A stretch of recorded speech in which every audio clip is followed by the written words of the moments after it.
माय माऊली नमस्कार. विविध ग्रंथातील एक महान ग्रंथ श्री संत एकनाथ महाराज कृत श्री भावार्थ रामायण कथासार अभिवाचन करत आहेत. विभाग सुंदरकांड भाग 23. प्रथम श्रीरामाला वंदन करून अभिवाचनातून प्रारंभ करते. श्री गणेशाय नमः. श्री रामचंद्राय नमः. हनुमंताच्या मनात सीतेबद्दल नाना शंका येऊ लागल्या. ती वाटेतच कोठे समुद्रात पडली तर नसेल? रावणाने तिला मारून तर टाकली नसेल? ती जिवंत असेल का? मला जर ती सापडली नाही तर मी रामाला कसे तोंड दाखवू? रावणाच्या अनेक स्त्रिया त्या राक्षसीनच आहेत. त्यांनी तिला खाऊन सुद्धा टाकली असेल. मारुतीला मोठी चिंता वाटली. तो मुकाट्याने रडू लागला. आपण रामाला जर आपले अपयश सांगितले तर त्याचा किती विपरीत परिणाम होईल हा विचार मनात येताच मारुती फारच दुःखी झाली. रामाचे प्राण राहणार नाहीत. वानर मोशी नष्ट होईल. मी येथे राहू की काय? म्हणजे काय होईल?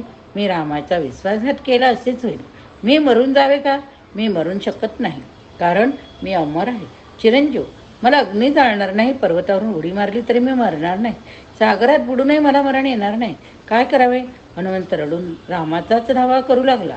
रामानेच आपल्याला मार्ग दाखवावा अशी प्रार्थना करू लागला. पण हळूहळू त्याची निराशा दूर झाली.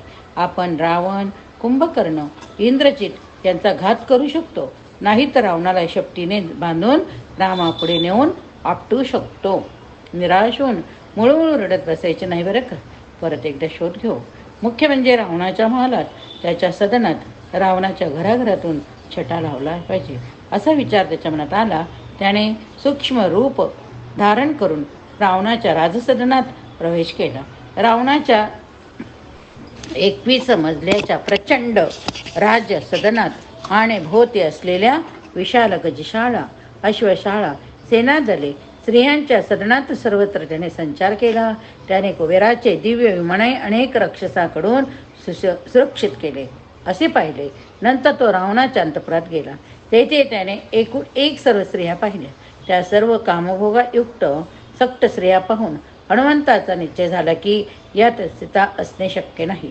तरी त्याने एकंदर सर्व दालने पाहिली. तो एखाद्या भ्रमरासारखा सूक्ष्म रूपाने हवेतून उडत जात होता. त्यामुळे आपल्या विलासात दंग असणाऱ्या कोणासही तो दिसला नाही. तो नंतर रावणाच्या शय्यागृहात गेला. तेथे त्याला मंदोदरी दिसली. तिचे रूप पाहून सीता हीच आहे की काय असा विचार त्याच्या मनात आला.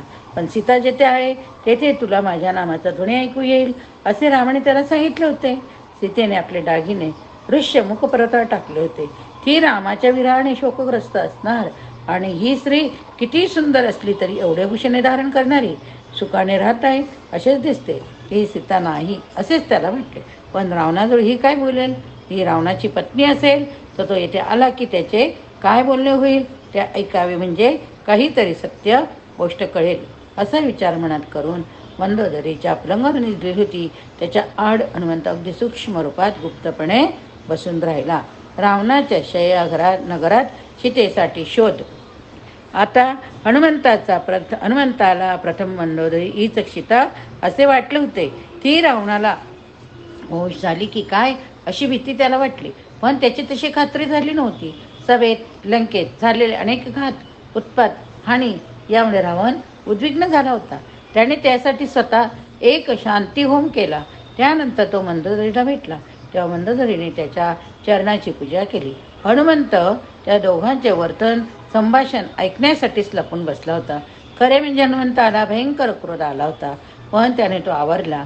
सत्यस्थिती जाणून घेण्यासाठी आपले मुख्य कार्य म्हणजे सीतेचा शोध हे नीट व्हावे यासाठी त्याने धीर धरला होता. मंदोदरीने केलेली पूजा स्वीकारून रावण आसनावर बसला असता मंदोदरी फार व्याकुळपणाने त्याच्यापाशी आपले मनोगत व्यक्त करू लागली. नाथ, मला फार अशुभ स्वप्न पडत आहे. मी एक स्वप्नच पाहिले की पटलंकेचा विध्वंस करून एक महापुरुष अशोकवनात शिरला. व सीतेचा शोध घेत त्याच्या पराक्रमाचे मला फार भय वाटत आहे. मी असे पाहिले की त्याने आपला मुलगा अक्षय याचा वध केला. माझ्या पतीचा म्हणजे तुमचा अपमान केला. तो सारी लंकानगरी जाळून टाकीत आहे. लंकेत त्याने मोठा धुमाकूळ मांडला. मंदोदरीने सर्व वर्णन केले आणि रावणाला म्हटले, नाथ, तुम्ही सीतेला आणून बद्ध करून ठेवले आहे. त्याचा परिणाम फार वाईट होणार असे ते स्वप्न सांगत आहे. स्वप्नात मी आणखी काय पाहिले? आपला रणात वध झाला आणि सर्व राक्षसांचा नाश झाला. नाथ, या सीतेला आणून तुम्ही आपल्यावर आणि प्रजेवर फार मोठे संकट ओढून घेतले हो. मी आता काय करू? या तुमच्या दुष्कर्माने आपले सर्वस्व नष्ट होणार, हेच मी पाहू की काय? छे, माझी विनंती ऐका. अशोकवनातून सीतेला ना, त्या रामाला ती परत नेऊन द्या. रावण पाहतच राहिला. सीतेचे नाव काढताच त्या राक्षसाच्या मनात पुन्हा अभिलाषाने जोर धरला. आपल्या पत्नीने जर मनावर घेतले तर आपल्यापासून सीतेला सोडविण्याचा ती प्रयत्न करील, असा कयास त्याने केला. मेघनाथ, कुंभकर्णादी जर मंदोदरीचे ऐकतील तर अनर्थ होईल, हे लक्षात घेऊन रावणाने मंदोदरीचे समाधान करण्यासाठी तिला म्हटले, आपण आधी आपले आराध्य दैवत जो सदाशिव, त्याचे पूजन करून त्याची आज्ञा घेऊ, त्यानुसारच सीता रामाला परत देऊ, असे सांगून मंदोदरीला अन्य काही कार्यात त्याने गुंतविले. मग त्याने आपल्या विश्वासातल्या एका दूतीला बोलवले. सरमा आणि त्रिजटेला सांगण्यासाठी त्याने तिच्याजवळ एक संदेश पाठविला. तो संदेश काय होता? मंदोदरी, इंद्रजित, कुंभकर्ण आधी कोणी मोठ्या लहान व्यक्तीने सीतेला मुक्त करा असे तुम्हाला सांगितले, तरी काही केल्या तुम्ही सीतेला अशोकवनातून बाहेर जाऊ देऊ नका. बाकी कोणीही, प्रधान, मंत्री, विद्वान, ज्योतिषी, अगदी कोणीही जरी सांगतील तरी सीतेला मुक्त करू नका. हा असा संदेश गुप्तपणे त्रिजटेला सांगण्यासाठी ती दूती अशोकवनाकडे जाण्यास निघाली. तेव्हा मारुतीला आनंद झाला. तो सूक्ष्म रूपाने तिच्या पाठोपाठ जाऊ लागला.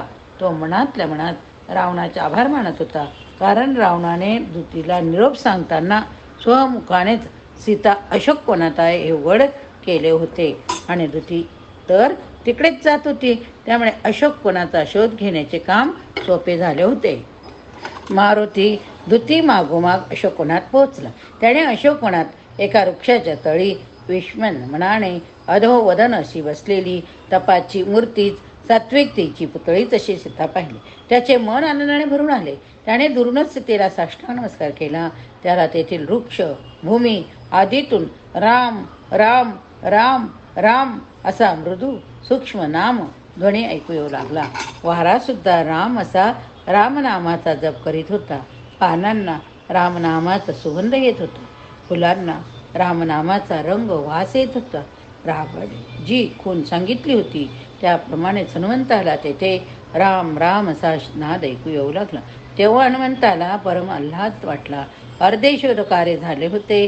आता अधिक कठीण, अधिक युक्तीचे, चातुर्याचे, बळाचे, साहसाचे, विवेकाचे कार्य पुढे करायचे होते. कुणासही न कळता सीतेला भेटायचे होते. रामाचा संदेश सांगायचा होता. धीर द्यायचा होता.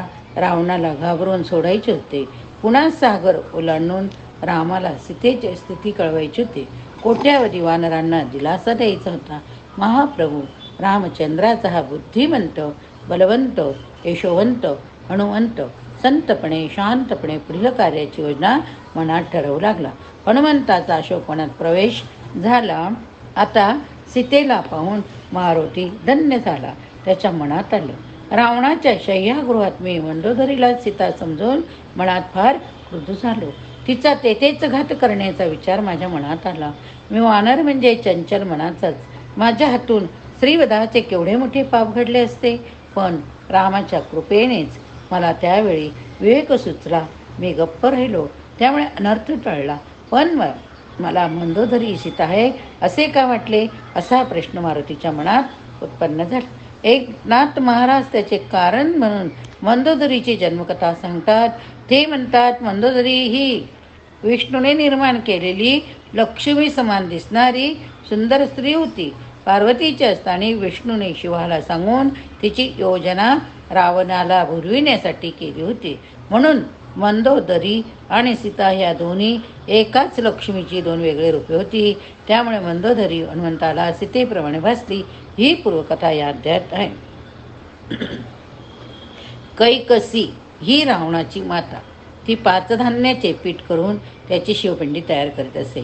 त्या पिंडीला 5 मुखाचा आकार देई. एक त्या पिंडीची ती पूजा करी. त्या पूजेने आपले दशमुखादी पुत्र शिवकृपेचेच अमर होतील अशी तिची श्रद्धा होती. त्यामुळे तिची ती शिवोपासना अत्यंत निष्ठेने चालत असे. बेलाच्या पानाने ती लाखोळी वाई, मग शिवाचे ध्यान करी. त्यावेळी ती डोळे मिटून बसे. इंद्राला राक्षसापासून नेहमी भीती असे. कैकसीची उपासना सफल झाली तर तिचे पुत्र अजिंक्य अमर होतील. तेव्हा त्या पूजेत विघ्न कधीच केलेच पाहिजे अशा विचाराने इंद्राने एक दिवस तिचे ते ध्यान चालले असताना येऊन ते धान्य लिंग समुद्रात टाकले. पण समुद्राने ते लिंग भग्न केले नाही. अटकेश्वर नामाने ते लिंग पाताळात पूज्य झाले. इकडे समोरची पिंडी नाहीशी झाली. तेव्हा कैकसी कावरी बावरी झाली. तिला मोठे अशुभ चिन्ह वाटले. तिने रुदन करण्यास सुरुवात केली. रावण त्यावेळी बलाढ्य राजा होता. ती रावणाजवळ शोक करू लागली. वेगट, तुझा पराक्रम, माझे पूजेतले शिवलिंग नाहीसे झाले, ते सुद्धा तू सांभाळू शकला नाहीस ना, असे म्हणून त्याला ती दोष देऊ लागली. रावण म्हणाला, माते तू का चिंता करतेस? मी महादेवाला प्रसन्न करून घेतो. त्यांच्याजवळून तुझ्या शिवा आराधनेसाठी योग्य असे उत्तम शिवलिंग मागून आणतो. कैकसी म्हणाली, मी नारदाकडून असे ऐकले आहे की शंकराजवळ आत्मलिंग आहे. ते जर तू आणलेस तर मी धन्य होईल. मातेची इच्छा जाणून रावण शंकराकडे गेला. साष्टांग नमस्कार करून उभा राहिला. पण शंकराने त्याच्याकडे नुसते बघितले सुद्धा नाही. तो आपला शृंगीच्या वाद्यवादनाकडे लक्ष देऊन तल्लीन होऊन ऐकत राहिला. रावण पुष्कळ वेळ उभा राहिला, पण शिवाचे लक्षच नव्हते. त्यावेळी रावणाने पार्वतीकडे पाहिले. तिचे दिव्य सौंदर्य पाहून त्याच्या मनात असा विचार आला की शंकराजवळ तिचीच मागणी करावी. त्याने अत्यंत उत्कंठेने आपले मस्तक धडावेगळे केले. त्याची त्याने विणा केली. आपल्या आतड्याच्या तारा करून विणेचे वादन करायला सुरुवात केली. त्याचे संगीत वाद्यवादन ऐकून शंकराचे त्यांच्याकडे लक्ष गेले. शंकर प्रसन्न झाला. त्याने रावणाला वर दिला, तुला 10 मस्तके स्वेच्छेप्रमाणे येतील आणि 20 हात येतील. तुझ्या नाभीजवळ अमृत ठेवतो. त्याप्रमाणे तुझा शिरच्छेद झाला तरी ती शिरे पुन्हा उत्पन्न होतील, अर्थात सहजासहजी मृत्यू येणार नाही. शंकर पुढे म्हणाला, तुला काय पाहिजे असेल ते सांग, मी ते तुला देतो. त्यावर रावण म्हणाला, तुमची पत्नी पार्वती मला द्यावी आणि माझी माता कैकसी हिला तुमचे आत्मलिंग पूजेसाठी द्यावे. मला हाच वर द्यावा.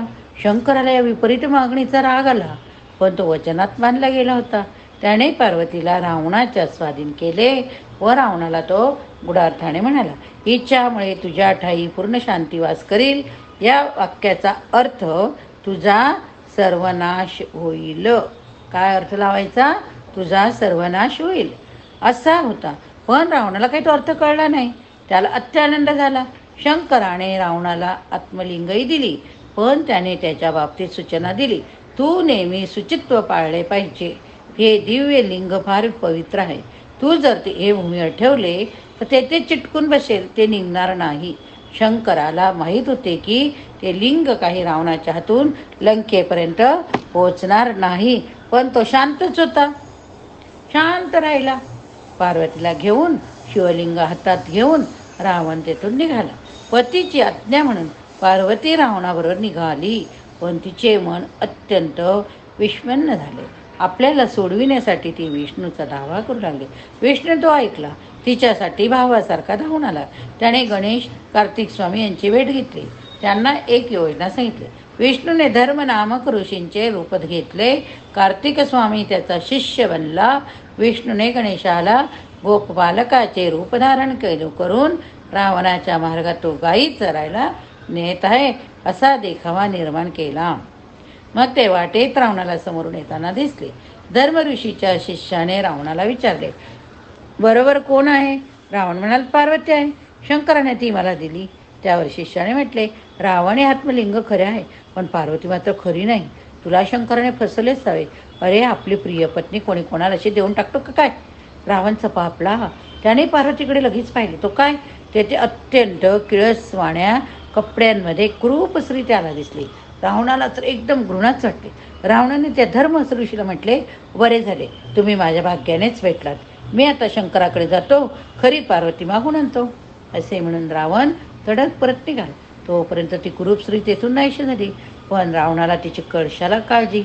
तिकडे विष्णूने एका अत्यंत सुंदर स्त्रीची निर्मिती केली व ती शंकराजवळ नेऊन ठेवली. तिची निर्मिती करण्यासाठी लक्ष्मीने आपल्या उदरभागावर लावलेले केशराची ओटी दिली. त्यामुळे मंद अधिक उदरी अर्थात मंदोदरी असे त्या स्त्रीचे नाव पुढे रूढ झाले. रावण शंकरापुढे गेला. रावण म्हणाला, भगवान, तुम्ही पार्वती म्हणून भलते स्त्री मला दिलीत. विष्णूने रावणाला आधी सांगितले होते, रावणा, शंकराकडे जात आहेस तर लक्षात ठेव, शंकराने खरी पार्वती त्याच्या आसनाखाली लपवली. ती तू खुणेने मागून घे. रावणाने ते ऐकून बरे झाले. मला आपले सांगितले ते, आता मी फसणार नाही असे म्हटले. विष्णूने मंदोदरीला शंकराच्या आसनाखाली गुप्तपणे ठेवले होते. रावण शंकराजवळ उर्मटपणे बोलू लागला, मला पार्वती न देता कुठली तरी अवदासच का दिली असे तो म्हणाला. तेव्हा शंकराने मनात म्हटले, अरे रावणा, तुझा विनाशकाळ जवळ आला म्हणून तू अवदस सांभाळली असे म्हणत आहे. प्रकटपणे मात्र तो म्हणाला, तुझा काहीतरी गैरसमज झालेला दिसतो. मी तुला कशाला फसवीन.